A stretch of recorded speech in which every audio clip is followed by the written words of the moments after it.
Bonjour Guillaume, ma vie, ma planète. Proposition numéro 10 pour un urbanisme juste et résilient dans notre ville. On en a fait 10, mais on a plein d'autres idées et surtout on aimerait dialoguer avec vous parce que peut-être que vous avez aussi d'autres idées pour un urbanisme juste et résilient et puis pour changer de ce qu'on constate actuellement. CF, notre enquête sur laquelle vous pouvez accéder sur notre site mavimaplanète.org. Donc on se réunit les troisièmes mercredis de chaque mois à la Soleillette. Donc n'hésitez pas à venir nous voir et on sera ravis de discuter avec vous. Donc cette 10e proposition, toujours dans la notion de l'idée de faire transiter ces 17 000 logements de résidences secondaires vers les actifs.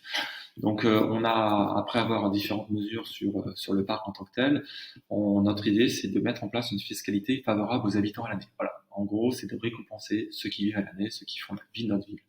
Lors du confinement, on a applaudi, on célébrait les héros du confinement, donc personnel soignant, commerçants, caissières, éboueurs, policiers, etc. C'est-à-dire tous les gens de la première et de la deuxième ligne. Mais ces gens-là, comme on l'avait vu dans une de notre enquête, un épisode précédent, ils ne vivent pas tout le temps, ils peuvent difficilement vivre dans notre ville, donc on voudrait qu'ils vivent dans notre ville.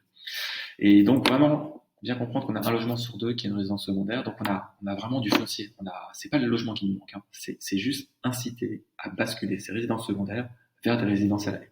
Donc quels leviers fiscaux utiliser On en a vu plusieurs. Le premier, c'est donc rééquilibrer la taxe additionnelle sur les résidences secondaires de 20 à 50%.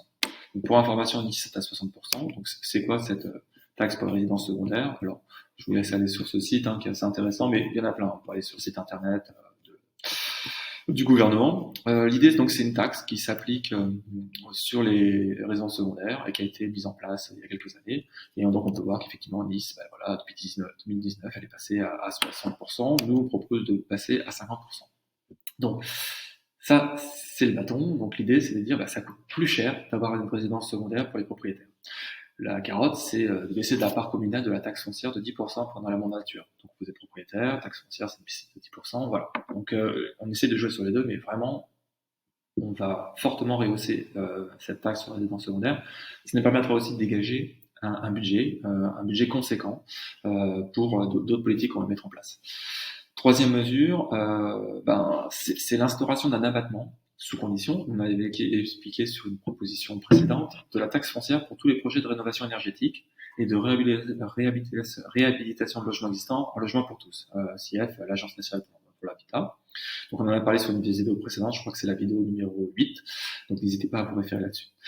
Quatrième mesure, c'est utiliser un droit de préemption dans certaines zones avec le budget dégagé par ces ressources fiscales supplémentaires et aussi la diminution de l'amende SRU, puisque notre objectif donc c'est de transiter ces logements résidents secondaires en logements pour les actifs et notamment du logement social, c'est-à-dire du logement pour tous.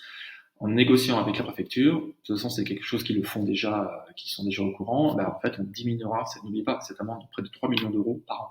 Donc augmentation des ressources avec la taxe sur la résidence secondaire, plus diminution de l'amende, ça nous dégagera un budget pour faire de la préemption. Et dernière chose, c'est inciter à l'intermédiation locative. Donc il y a un organisme qui s'appelle Logivar STRL, localement. Qu'est-ce que c'est l'intermédiation locative? C'est notamment le dispositif COS qui permet une réduction jusqu'à 60%, 65% de réduction d'impôt si on fait de la location pour le logement social. Donc voilà, je vous laisse aller sur le site de l'ANIL si vous êtes intéressé. Voilà, ils expliquent un peu comment ça se passe et notamment de contacter Logivar STRL qui qui recherche des biens pour louer en logement social. Et l'intérêt, notamment pour le propriétaire, il y a des avantages fiscaux. Donc grosso modo, vous allez pouvoir avoir des taux de réduction de 20% jusqu'à 65% en fonction du montant du loyer, du type de location que vous allez faire, que ce soit social ou très social. Voilà, donc c'est un peu les mesures fiscales que nous souhaitons mettre en œuvre, et on croit effectivement qu'on a le potentiel pour faire ça. Donc dernière proposition, donc si vous avez des questions, n'hésitez pas à nous contacter à contact@mavimaplanète.org ou à venir nous rencontrer à la Soleillette les troisièmes mercredis de chaque mois pour en discuter. En tout cas, c'est un vaste sujet et nous avons été ravis d'en discuter avec vous. À bientôt.